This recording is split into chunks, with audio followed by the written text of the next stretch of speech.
Hello beautiful soul! Welcome back to my channel. This is Mecha. I'm from Japan, kabayan. Scorpio, this reading is for you. Tingnan natin na iyong August 17 to 23. Maraming salamat muna sa mga subscriber, new subscriber, cross-watcher. At sa mga bagong pasok dyan. Welcome na welcome kayo sa bahay ni Ate Aimee. Salamat sa nakataba ng puso ninyong mga comments at sa mga nagpa-personal reading. Marami pong salamat. Kung gusto nyo na energy nyo lang talaga, ang gusto nyo makuha natin, all the details is in description below. Di sa general reading ka ba yung Scorpio, kunin mo lang sa'yo at itapon ang hindi naman sa'yo. Maaring vice versa. Energy mo, energy ng person mo, energy ng malapit sa puso mo, nangyayari or mangyayari pa lang. Use your own intuition, lawakan nyo, isipan nyo, energy reading tayo, ano man ang gender mo, ano man ang edad mo. Okay, meron tayong Cancer, Virgo, Aries, and Leo. Uy, expected, unexpected. May mga unexpected flow of emotions, pwedeng naganap na sa iba is magaganap pa lang.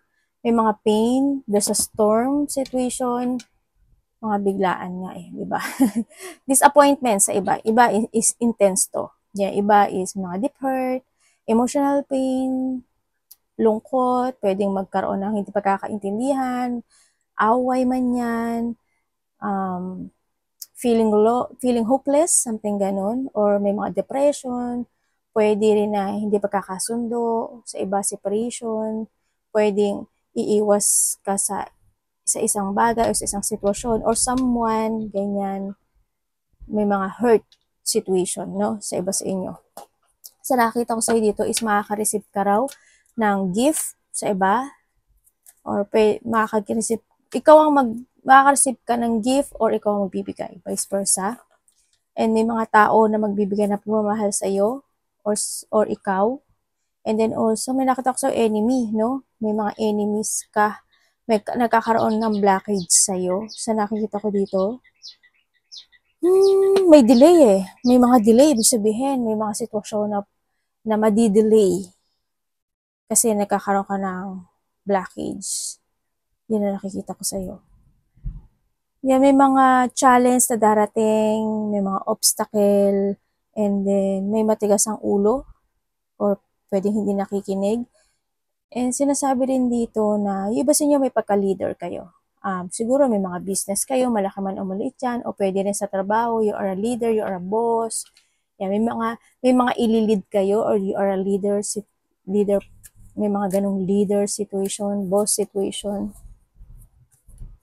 Parang handun din yung lakas ng loob mo on any situation or any challenge na darating sa buhay mo na kakayanin mo siya, no? Matatapos at matatapos with the 35. Kumbaga, makakaya mo yung mga bagay na yun.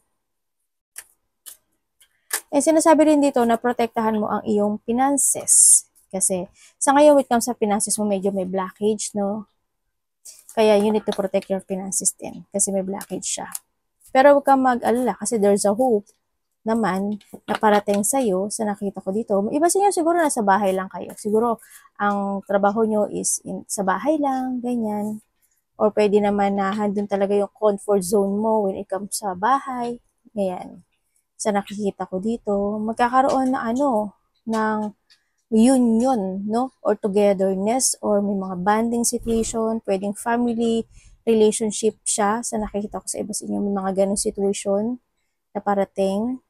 And then, may mga gusto kang protektahan. Pwedeng anak mo, pamangkin mo, or someone into your life. Siyempre, may mga iba dito is there's a positivity happen. And may mga pagtulong situation, pwedeng may tutulungan ka or may tutulong sa'yo, vice versa. No, may mga pagtulong situation, someone's give you a love. May mga joy, happiness. May pambobola situation. Pwedeng ikaw ang mambobola or ikaw or sila sa'yo. Bobolahin mo sila or bobolahin ka nila. Ganon, vice versa. May pambobola. Halimbawa, kumusta ka na, ganyan. Ganda-ganda mo pa rin na, pogi-pogi mo pa rin na, wala ka pa rin pinagbago. Yung mga ganong sitwasyon. Kung ano mang klaseng pambobola yun, no? Sa iba sa inyo. Siyempre, sa iba, there's a luck. Kumbaga, kung nagkakaroon man ng delay in any situation into your life, mag ano ka lang, kasi may delay lang naman siya, pero there's a lack. Iba dito kasi extension yun eh. Lack, growth, achievement. Yan, abundance coming. Meron, maaring hindi sa inaasahang panahon. Hindi inaasahang panahon. Ano ba ate? Hindi sa inaasahang panahon o pagkakataon, darating yung hiling. Higit pa sa hiling mo darating. Yan nakita ko dito. Tingnan natin, energy ni Scorpio. Yung iba sa inyo, siguro andito yung magkakaroon ka ng feeling emotions, may mga iisipin kayo, yung daydreaming, may mga iilusyonin kayo, may mga ganang sitwasyon.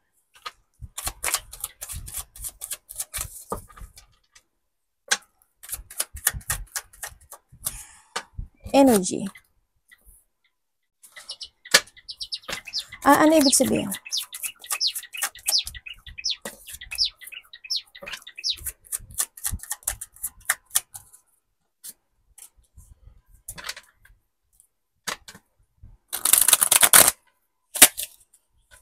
Tapos na yun, universe.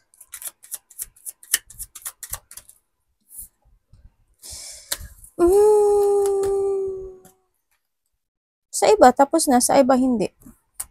May nagsisinungaling. Okay. Dito, ang energy mo sa nakikita ko sa'yo, may konting lungkot sa iba. Pero, kahit na nandun ka sa point na nalulungkot ka, or may emotion, situation, ako nakikita sa'yo, pero handun pa rin yung hope, no? Handun pa rin yung pag-asa mo. Yan, may mga energy mo, kahit na sa kabila ng lahat, magpapakasaya ka or magiging masaya ka pa rin naman sa nakikita ko dito. Parang itatago mo yung totoong nararamdaman mo dito no? Sa nakita ko dito. Sa iba siya masaya. May mga kasiyahan, may mga situation na makakaisip ka ng mga idea, may mga opportunity na darating sa'yo, no? May mga opportunity na ikakasiya mo, ganyan, ikakasuccess mo, and then may mga opportunity or idea yan sa iba. And then also, magkakaroon ng pagbabago sa iyo Ibig sabihin, may mga babaguhin ka when it comes to yourself o may mga babaguhin ka sa mga sitwasyon mo sa buhay mo. Yun nakikita ko. Mas more mong papahalagahan ngayon yung sarili mo sa iba sa inyo. You try to make it balance din. Ganyan, magiging balance ka. Meron ako nakikita dito, babae. May sakit or mahina lang siya. Or maybe this is you or someone. Babae siya. Mari may sakit to. Mother figure. Yun na nakikita ko dito.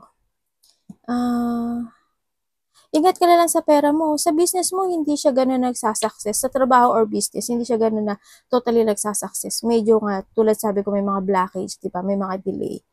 Ingat ka na lang. Hindi kasi siya nagsi-stable. Pero, minamanifest mo naman yung sitwasyon na yun. So, nakikita ko dito. May mga magpapayo. There's a union, tulad ng sabi ko kanina. May, may magkikita-kita, nakapamilya nga. Tingnan natin parating sa'yo.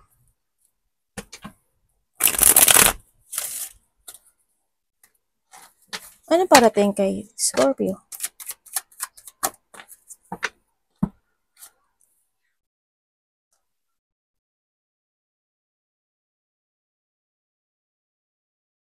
Parating sa'yo birthday celebration na. Parang kakain. Parang may mga handaan, kainan, ganyan. Parang hatid ka sa sitwasyon mo na you feeling relaxed, ganyan. Yun ang parating sa'yo. You feel peace.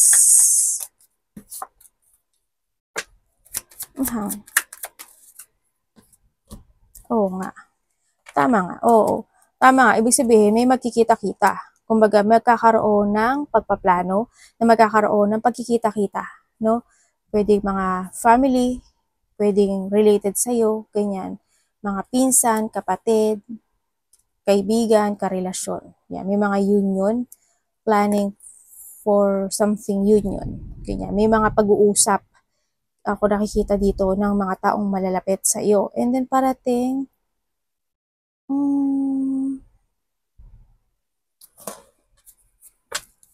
tingnan natin. Iba pa.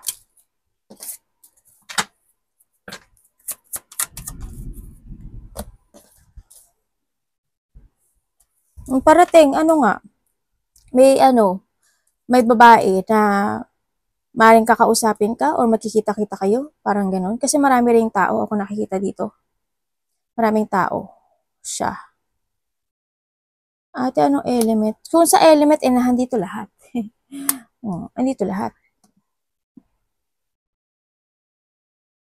Dito sa lahat, Kaya hindi ko na rin sasabihin yung element. Lahat na andito. Parating, you will become a center of attention. Or, pag-uusapan ka, nandito rin yung iba sa inyo is pupunta kayo sa isang mataong lugar, ganyan.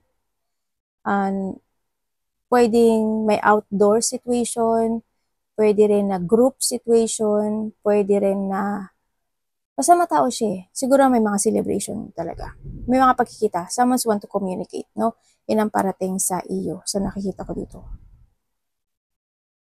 Siguro within 6 days, 6 weeks, 6 months. Yan, may mga something 4 to 6, ganyan. Ang nakikita ko dito. Nangyari na or mangyari pa lang. Ano dapat iwasan ni Scorpio?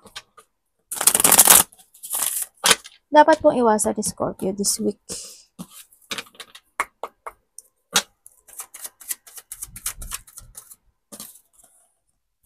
Okay.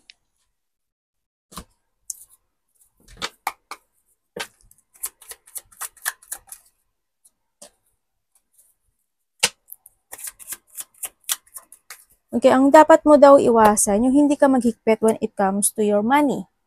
No, kumbaga maging very creative ka. Gamitin mo yung karunungan mo sa pagpapatakbo ng iyong pera kasi magaling ka. Magaling ka talaga, Scorpio, when it comes sa how to grow yourself, lalo na when it comes sa stability, magaling ka. Kaya gamitin mo yung wisdom mo o yung karunungan mo, yung intelligence mo when it comes sa pagpapatakbo ng pera. In a good way, ha? Yun na nakita ko kasi maabilidad ka naman. Iwasan mo yung, it's not to pursue, yung hindi mo pursue yung mga, yung mga idea mo, no, yung mga, opportunity na naiisip mo, no, iwasan mo, kasi minsan, hindi masama ang magigsakim, kung ikakagod naman yon ng buhay mo, in the future, no, pwede ka mag-say ng no, hindi palaging yes, pwede yon, no? Hindi masama yon. At kung isipin nila na makasarili ka, hindi yun pagiging makasarili. Iniisip mo rin yung sarili mo, no? Yun din ang, iisipin mo rin yun. Pwede ka mag-say no. And then, iwasan mo, yung i-delay yung mga bagay na gusto mong gawin, umpisahan, or mawalan ka ng pag-asa, mapanghinaan ka ng loob, iwasan mo yun. Iwasan mo yung magkaroon ka ng mental trap in a situation, iwasan mo, not to keep fighting yung mga pangarap sa buhay, yung mga gustong mangyari sa buhay, or syempre guard yourself, diba? Yun, need yun. Ano pa? Yung mga, if ever na may mga unfinished business, siguro this a time na kailangan na rin na tapusin, or change of decision. Tingnan natin ang iyong love. Love is sa lahat, kapatid, anak, magulang, karelasyon, kaibigan. Syempre, ingat ka rin, iwasan mo yung yung mga sitwasyon na hindi ka maging wiser and stronger this time. Maging wise ka. Diba? More on wiser this time sa nakikita ko dito. And then also, ingat ka rin sa mga salita mo, ha? Love. Kamusta po ang love this week ni Scorpio?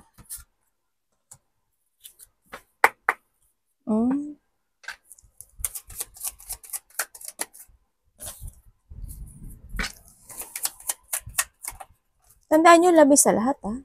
May family. Sa iba dito, related yan sa family. Sa iba sa inyo, yan? Related to kasama sa trabaho, ganyan. When it comes sa love, kung kayo is nagkahiwalay nitong tao na to, magkakaroon ka ng resetting. Kasi isa sa inyo, hindi pa naka-move on. No? Isa, vice versa, kasi no pointed name. Isa sa inyo is, hindi pa natatapos, kumbaga, itong sitwasyon na to. Stagnant pa yung isa sa inyo. Andun lang sa sitwasyon na wala pa siyang ginagawa. Kumbaga, not cutting. Pwede pa rin kayo mauwi sa pagbabalikan. Itong tao na to. Magkakaroon ng apology or you apology. Yun na nakikita ko dito. Sa mga magkakarelasyon naman, nagkakaroon ng pagbabago in this relationship. Maari din na may mga point, ikaw or siya, ng mga point na, o sitwasyon na hindi mo nasasabi sa partner mo or siya hindi niya nasasabi sa'yo. Maari na handun yung pagtitiis sa pagtitimpi, sa nakita ko dito. Parang ano na lang, stagnant din siya. Parang wala ka na lang magawa, kundi ayunan o ayunan ka niya. Vice versa. Yun na nakikita ko dito. Wag lang mag-end or mawasak yung relationship na doon sa point na yun. So, nakikita ko dito. Kumbaga, siguro isa sa inyo nagiging silent na lang, ganyan. Hindi, kumbaga, pili yung sinasabi niya, ikaw or siya, ganun. Mag-end ba kami? Hindi ko nakita nag-end kasi nagkakaroon kayo ng resetting dito or nagkakaroon ng starting a new beginning dito, sa nakikita ko dito. Mahal niya ba ako? Mahal niya yung family mo. Siyempre, kasama ka na doon, siyempre, di ba?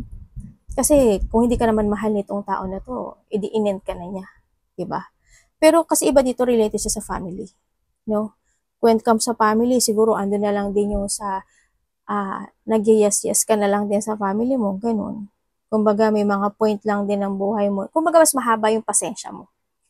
Pinahabaan mo yung pasensya mo when it comes into a relationship, sa family man yan, o sa relasyon mo, boyfriend, girlfriend, o asawa mo man yan. Isa sa inyo, mahaba yung pasensya.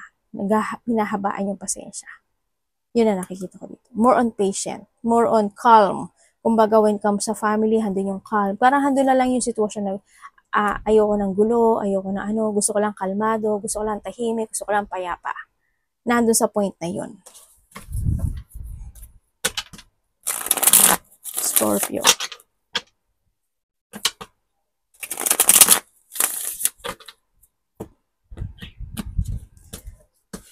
Yun nga lang siguro, may mga bad timing situation talaga na nagaganap o nangyayari, di ba? May mga sitwasyon na nasasabi yung isa, kaya isa ay pasensyoso na lang, di ba? Devil, oh.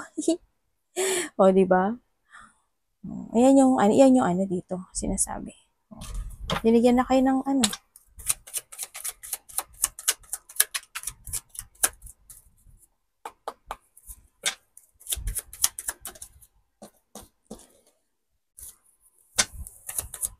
Nagkakaroon ng pagpaplano, no, sa iba sa inyo.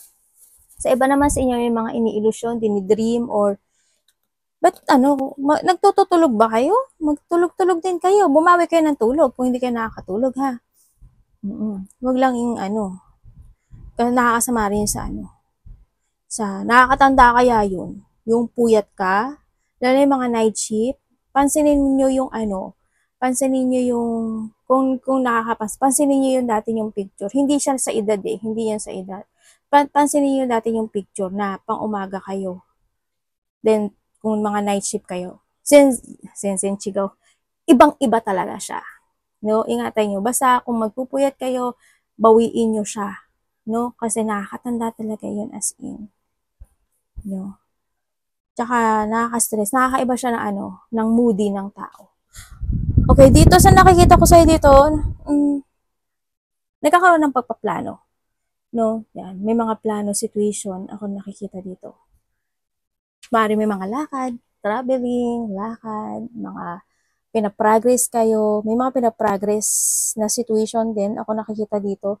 Bakit kaya may tao dito na sabi dito hindi mapakali no? May taong hindi mapakali. There's a burnout situation. Meron ako nakikita na tao na pwedeng mambastos o mabastusan ka or hindi magiging maganda yung pag-uusap o salita niya sa'yo, ganyan. Kumbaga, wala sa katwiran, wala sa taktika, ganyan. Wala sa hugot, ganyan. And then, may something need to fix. May ganun sitwasyon. May struggle din sa iba dito. Siguro may mga pinaprogress kayo na struggle. o may mga struggle na kailangan i-progress, kailangan i-fix o kailangan ayusin, no? Dito sa sitwasyon. Yes, may mga conflict, may mga out of control situation, stagnant, nagkakaroon ng distraction in a situation. Ako nakikita, halimbawa, may mga gusto kang gawin, may mga gusto kang plano, may mga gusto kang puntahan na situation, pero may sumasalungat o kaya may nagsasalita na, sure ka ba dyan? Ganyan, ganyan. Baka hindi naman, may mga ganun sitwasyon ako nakikita dito. Any situation na marinig o wala man nagsasalita sa'yo, may nakaka-distract sa'yo para gawin o i-force mo yung bagay na yun. No? May ganun. And then, iba dito siguro katamaran. Or makakaramdam ka ng katamaran, siguro, sa iba. Yun na nakikita ko dito.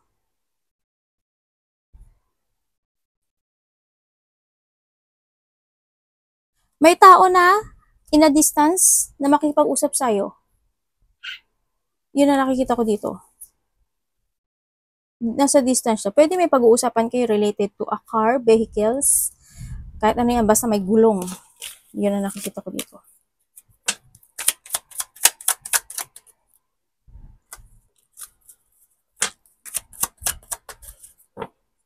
Diba sa inyo, may ano kayo, no, problema when it comes to trabaho, business, pera, ganyan. Dito sa sitwasyon mo, medyo hindi maganda. Yung feeling stuck, no? Feeling bored, may tao talaga matigas ang ulo, nawawalan ka ng decision making. Parang poor of decision making yung iba sa inyo. May mga gusto kasi kayong actionan na isang sitwasyon tulad ng sabi ko dito na hindi nyo pa ma-actionan. Nagkakaroon ng negativity dito, no? Ganyan. And lack of success also, syempre. And then, may mga points sa iba sa inyo na parang pagsapalaran or parang, hindi ko alam kung nagagamble ka or sa gambler situation or pwede rin na parang sumusuong ka sa isang sitwasyon sa buhay mo na tinatahak na hindi mo alam kung anong mangyayari doon at the end. Kung magsasucess ba siya o hindi. Parang nandun sa sitwasyon. May mga ganong point, no? And then, may taong irresponsible. Ako nakikita dito. Or maaari nagiging irresponsible ka when it comes sa pagpapatakbo ng pera. Or naging irresponsible ka. Or someone, no? Siyempre, when it comes sa may doubt. Yan, may mga doubt situation ako na nakikita dito. Yan, pwedeng sa business mo, pwedeng sa pera mo, pwedeng sa mga didesisyonan mo, sa mga actionan mo, sa mga lakad mo. Yan, may mga doubt situation, negativity. There's a sudden change. Tulad ng sabi ko dito, distraction, yes. May mga point na natatakot ka. Na, ibig sabihin, fear of the unknown situation, may mga ganong situation. Iniisip ko pa talaga kung ano yung no? Yung yun, ano ba yung fear of the Paano natatakot ka sa kalalabasan? Tulad ng sabi ko noon una, di ba? Ganon. Ako nakikita dito. Uy, may something celebration. May mga collaboration, may mga situation na dealing, situation pag-uusap related to a parties, event, surprise, getting together, having fun, happiness, enjoy. Pwede rin getting together ng family mo, reunion, mga ganyan. Close relationship, pwede rin yun. No? And then also, may mga wino-worried ka, no? Yung iba dito, worrying ka when it comes to your trabaho, business, stability, pera. No, may mga wino-worried ka. Related din also sa family, bahay. Parang ganun sa iba sa inyo. Ako nakikita dito. Sa iba sa inyo, tulog-tulog lang. Hindi ba nananakit yung ulo nyo? May migraine ba kayo? May depression ba kayo? Or may insomnia kayo? May mga point na maaaring may nagbabalik na memory from the past, nahata ka ng nakaraan, may mga ganong sitwasyon siguro sa iba. Pero nakita ko stable. May iba sa inyo kasi may business, malaki o malaki yan, may business yung iba. May mga may darating sa yung collaboration, partnership, yes, when it comes sa business. Yan, may mga parating sa iyo. Mag-ingat ka lang ha, kasi andito si Mag-ingat ka, ibig sabihin, may mga tao na magsisinungaling pa rin. Well, hindi naman nawawala yun pagsisinungaling. Pero, ang masakit lang ay kung magsisinungaling sila related to a money. Mas masakit yun, di ba? Okay lang na magsinungaling in a way na kung ugali nila yun. Pero kung magsisinungaling at daya at nanakawan ka, iba na yun, di ba? You need to trust yourself. Magkakaroon ng transformation, may mga mag-open na door para sa'yo. There's an end of the cycle, situation na magaganap. May mga aayusin o may mga renewal o pagbabago na magaganap sa'yo. Siyempre, you're starting something new sa iba. May mga unexpected change eh. Siguro handun nila yung revert. Sabi ko kanina, di ba, parang there's a revert situation. And then also, merong paglipat eh. Hindi ko alam, lilipat ka ba ng bahay, lilipat ka ba ng lugar, lilipat ka ba ng trabaho, lilipat ka ba ng pang-umaga, pang-gabi, tanghali, oras, section 1, section 2, may mga ganong paglipat. So, ba dito, stagnant kayo ha. Ingat lang din kasi, hope, hindi ikaw to. Yan, may mga tao na may dark thought or masamang kakaisip.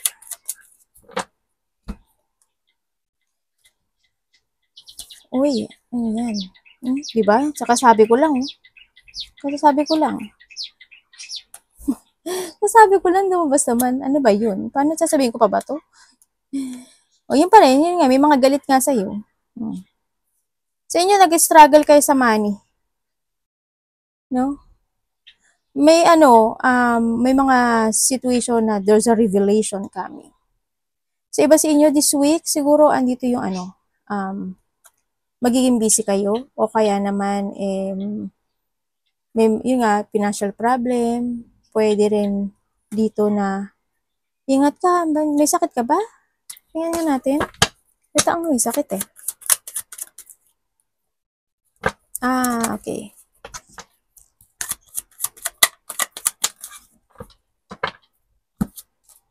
Oo nga, may taong may sakit. Pero, yung may taong may sakit, pero okay naman siya. Pero, wag niyo pa rin kakalimutan na yung mga maintenance nyo, no, dito sa sitwasyon. Kumbaga, andito ka naman sa sitwasyon mo na ginagawa mo naman yung lahat or siya, no, para sa self-care nito. And then also, sa nakikita ko to, always save money, ha. May mga point ng buhay mo na kailangan mo mga pagtanggol at ipensahan yung sarili mo kung alam mo nasa tama ka dito. And then, syempre, expect the unexpected. May magaganap situation. Ako nakikita dito. May bully, ano?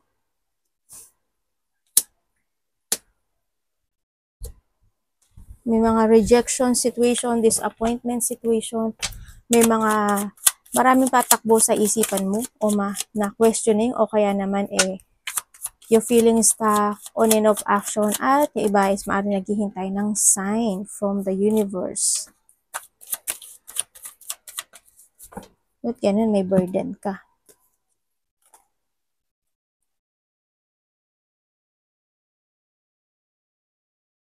You try to make it balance yung meron ka sa ngayon. Kahit na alam mo na nagkakaroon ka ng burden, struggle, problem, pero handun din naman na binabalanse mo at you keep fighting, no? May mga feeling emotions din kasi ako na nakikita sa'yo dito. Feelings, tulad sabi ko, stuck.